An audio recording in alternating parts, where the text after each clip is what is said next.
afternoon, everybody. I'm Miss Black, and I'm here with Courtney Tillman, and she is going to talk to you all about her experience with AP classes. She's taken AP Language, AP Literature, AP Calculus, and AP US History. Courtney, tell us how you feel about all of these AP classes. I think one of the benefits of taking AP classes is the fact that I don't have to take freshman English, like English 101. I scored a 3 on the AP test, so I don't have to take that. So that's definitely a benefit to having AP classes.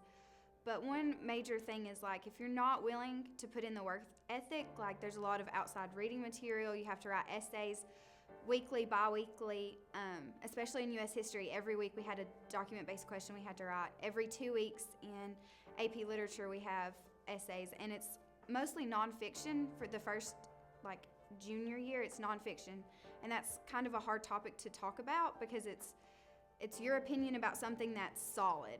And then the senior English AP is more poetry and fiction, so it's hard to transition from nonfiction to fiction. So if you're not willing to put forth the effort, it takes out a lot of time. You have to be able to read extensive material and be able to have a discussion about it. So if you're not willing to put in the time effort, I wouldn't take it. But being able to exempt freshman classes is definitely a benefit. It saves you a lot of money in college, and it's just overall good. You don't have to stress about that. Another class that was really beneficial is AP Calculus. I'm in the process of taking that this year. It's one of the hardest classes that I've ever taken, but Coach High is an excellent teacher, and I really enjoy that class. It deals a lot with, like, math as relevant to you. You learn a lot about, like, velocity, acceleration, things that are pertinent. It's not just, here's this problem, figure it out. It actually has real life value. But it's definitely one of the hardest classes that I've ever taken. Every day I leave and I feel like my brain is going to explode. But it's nice being able to have a math class and, like, actually learn the value of math and how it's important in everyday life.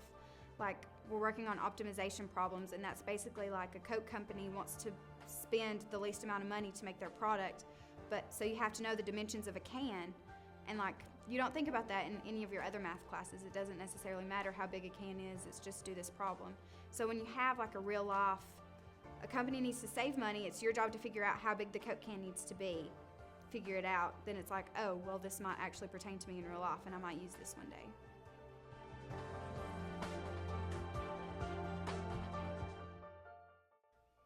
Hello, ladies and gentlemen. I am Brooke Jones, and I'm the guidance counselor for grades 11 and 12 here at Dade County High School. I am here to introduce to you Miss Haley Kiesler, who is our nominee for Governor's Honors Program for the high school this year. Haley's going to share with you some of her artwork, which is amazing, and she's also going to tell you about the Governor's Honors Program. I've been nominated, for such a blessed opportunity for Governor's Honors, where I've been nominated for visual arts. So that means I will take down 8 pieces that I'm willing to showcase to my state level interview, January 25th, where I'll take an exam and I'll be interviewed by professionals there where they'll test my knowledge and see if I'm a good fit for Governor's Honors. If I'm selected from there, I'll go to Valdosta in the summer for a month, and I'll stay on campus, and I'll be able to go from 8 to 12 for my major and have an educational opportunity at the collegiate level. And in the afternoon, I'll be able to decide a minor, and I'll be able to study there as well. And then the rest of the time is my free time, so I really get to understand what it's like to be at a college and what it's like to live on a college campus. This opportunity for me is a really, really big deal because it's not only what I'm going to learn from the professionals that are teaching me, but the peers there too. They're going to have all their own different experiences, and they're going to drive me to do my best. And it's just a wonderful opportunity for students to take advantage of. And there's several different categories for any of your electives and or your curriculum. So I have to have 3 different types of pieces of art that feature drawing and lines and shading. And one of my pieces that I decided to use is I wanted to draw a black bear. And this is 24 by 36 inches. And what I did is I used a graph. And I took a picture that I really liked, graphed it as a smaller graph, and then took it and then made a bigger graph on this sheet of paper, and I took from that and just found where it falls on the graph. And then this took me 9 to 10 hours total work. And this is the first thing that I've really devoted myself to drawing wise. And because of Governor's Honors, I'm finding myself doing things that I'm not comfortable with and things that I've yet to learn that I really do enjoy within art. Because I had no idea that I really enjoyed drawing animals or that I could even produce something like this. And through Governor's Honors, it has really driven me to do such.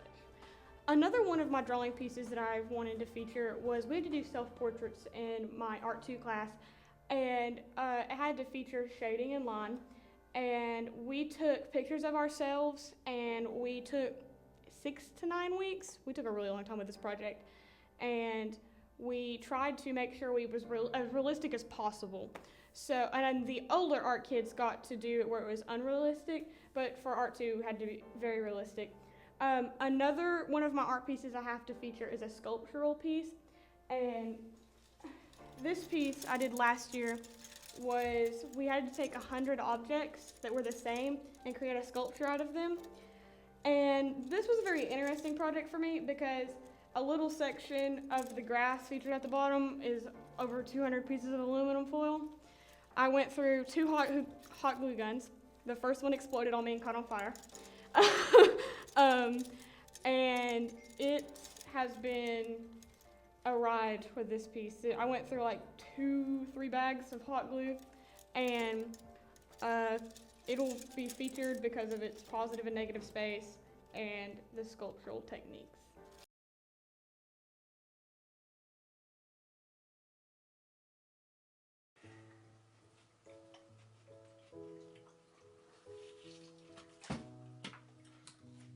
Want to see how animals eat their food?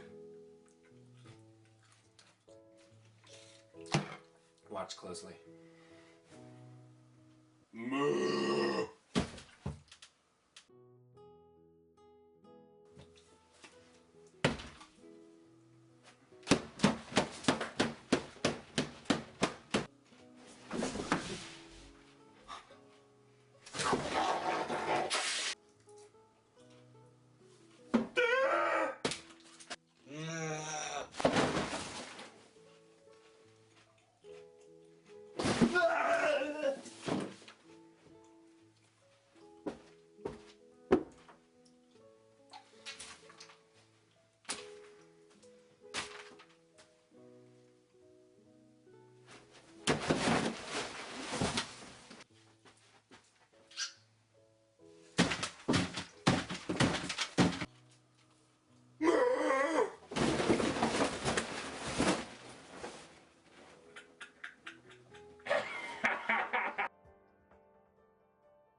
Hi, I'm Kelly Wolf, and I am the 9th and 10th grade guidance counselor here at Dade County High School. And I am here going to interview Jacob Anderson. As we prepare for registration this year, it is important that when you're choosing your classes, you choose them wisely. And honors, there are benefits to honors classes, and Jacob is here. He is in honors math, and he's going to talk to you as an underclassman what the difference between honors and non-honors would be. And just keep in mind, when it comes to honors math, you do need to starting your freshman year so that you do not get behind. But he can also relate to other honors, not that he's taking it, but can kind of talk about that. So Jacob, tell us about honors math. I think that taking honors math is a good way to get a challenge other than a regular class. It definitely challenges your ability in math, because thinking about honors classes, it's a hard decision to make, because you have to have the faith that you have the ability to take the class. I have regular science right now, and I think that I have the ability to do better and be more challenged than what I am right now. I recommend to the 8th graders you need to really think about the pathways you want to pick, and if you want honors classes, you need to be able to take the class. You're going to get more challenged than you ever had before, and it's not middle school anymore. It's a lot harder than what you think. For this segment, we would like to speak with Cody, and Cody is going to tell us about being a student in dual enrollment. Dual enrollment English is a class for our seniors where they can earn their English 4 credit at the same time that they earn their college English credit. So, Cody, over to you. Dual enrollment is not just a typical English class. In fact, it is treated just like a college class, except it's on a high school campus. Our teacher, Miss Bowden, who is the only dual enrollment teacher in the school, she persists in letting us know that it's treated just like a college class. Of course, we have to adhere to the typical school rules, such as no wandering in the hallways after class. We still have to stay in the classroom. But if we needed to go do a project in class, we can go to the media center or anywhere that we could and work on our projects. And it's just so different from typical English classes. Attendance is such a large part of the college classes because if I'm sick on a school day, I have to go and email Ms. Bowden, or else everything for that day is void. I am not able to remake that, and it's gone, 0. So you have to be on to school, or at least let her know and make sure that she knows you're not going to be there so that you can make it up. And a 0 in a dual enrollment class is not good at all, especially since it's for college credits. You're not going to be able to remake those. Oh, I'm going to retake a test. You can't do that. College credits are important. You only have one shot at a class like this. If you fail this class because you were like, oh, I'm going to take an awesome class and not really do anything, which doesn't make any sense. Why would you even do that? It's just, if you fail it, that goes on your college records. And being able to succeed in this class, it will greatly benefit any student that takes it. You can get up to 6 credit hours. And for those of you who don't know, a semester alone in college could cost like $17,000. Well, for me, the dual enrollment experience has greatly improved what I thought about English in general. In the last few years, I haven't really been over this stuff, and it's really good to know that this kind of stuff, I will encounter this stuff in college. So it is always good to get some prerequisites before I get there. And as Ms. Bowden would say, if I don't do that, that's not the college way.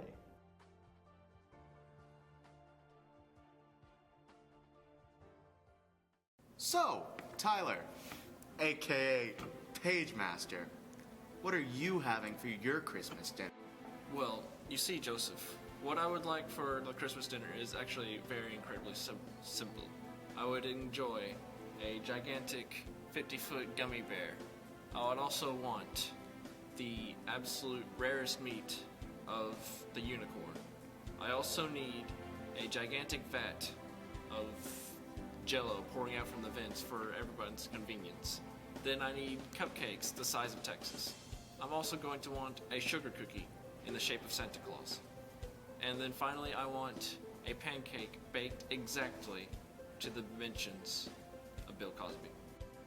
Well, that doesn't sound like a bad Christmas dinner, but I think mine might be a little bit better.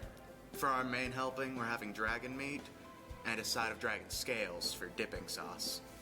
It's gonna be pretty amazing. Also, we're gonna have hats made of bacon. That way you can just...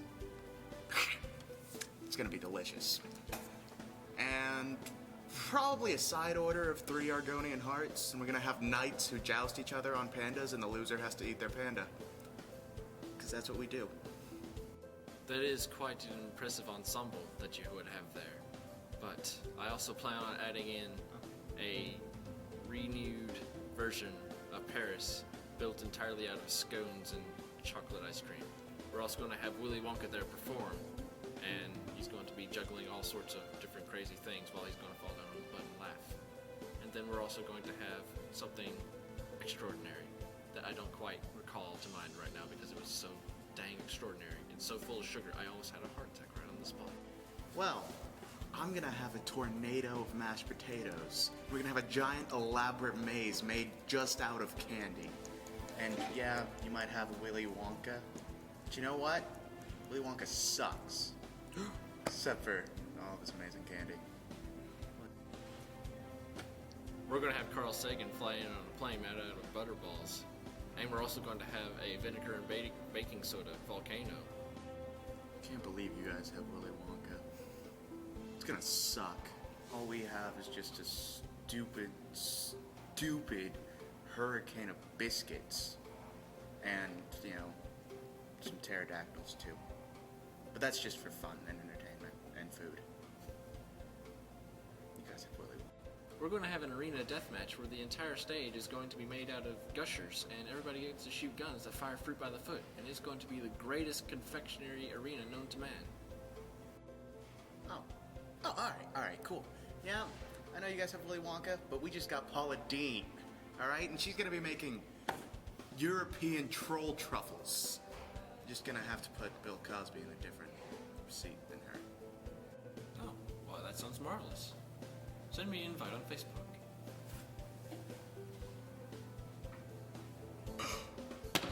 We should put our parties together!